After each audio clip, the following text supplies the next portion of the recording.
An architecturally designed home is inevitably like a film, where the viewer is brought through a sequence of places and moods, and then it gets really exciting when discoveries are made along the way.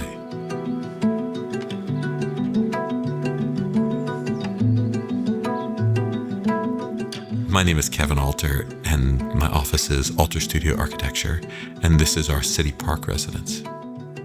So we are in Austin, Texas. We are in an area that at one point would have been the sort of outskirts of Austin, but is now in, I suppose, a greater Austin neighborhood. The site is a really beautiful site, and we met the clients at a different home that we had designed, but they didn't necessarily come to us with a prescriptive brief per se. We knew that they needed to have a house that would accommodate their needs and would be able to bring more members of the family here at once, so there needed to be a handful of bedrooms. But they were really interested in seeing what the architects could bring to the table and to see how to take advantage of the property. I think their own needs were smaller. They could have lived in a much smaller home, but they wanted to build in a way that a future generation wouldn't necessarily tear it down. And they really envisioned this house as a place where they might have concerts of different sizes, a small concert inside in the room that we're in now. And the room we're in now, we spent quite a lot of time tuning the acoustics so that the room would sound great and not just look great. So the house is laid out in a pretty logical way. There's a winding driveway that takes you to the top of this hill where we have a circular drive. From the drive, the visitor walks through this beautiful garden up onto a bridge into the home. And the house is set up as two masonry wings that engage the hillside. On the west side is the kitchen and the family office and garage, below which are some secondary bedrooms.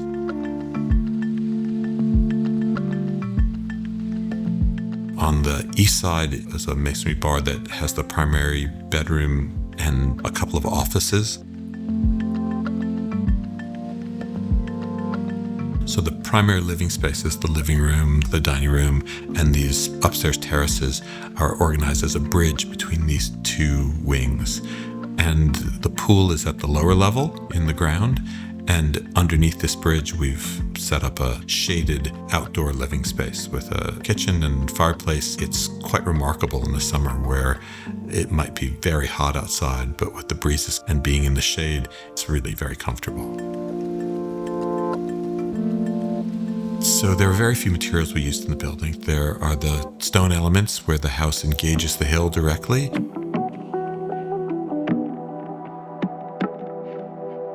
And also in the fireplace volume. And in that case, we've used a stone with a lot of character, and we've gone to some effort to minimize the grout joints. So the stone is cut on two sides so that they can fit together very tightly with the joints recessed. And it really gets the kind of character of the rusticated stone.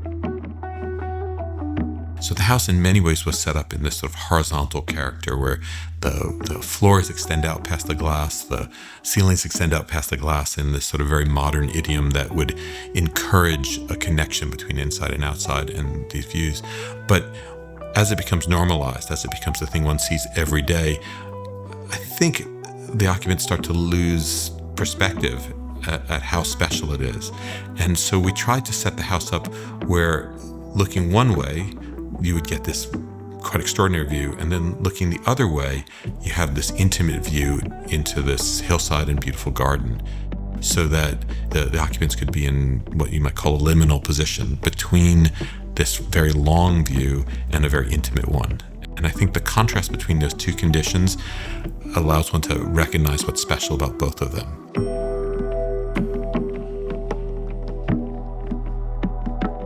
Well, I think all architects like to say processes are collaborative, but this one really was. And it's collaborative in my office with my partners and the colleagues in the office, and collaborative with the clients. So one of the things I'm really proud of is that this really feels like our client's home and not just another one of our homes. And that's a really beautiful thing. And I feel like when one is in this building, one gets the sense that it's a building that is well done. One of the places I always go back to is this upstairs porch with this incredible oculus. It happens right at the junction of different geometries, and the shape of the hole in the roof is really beautiful.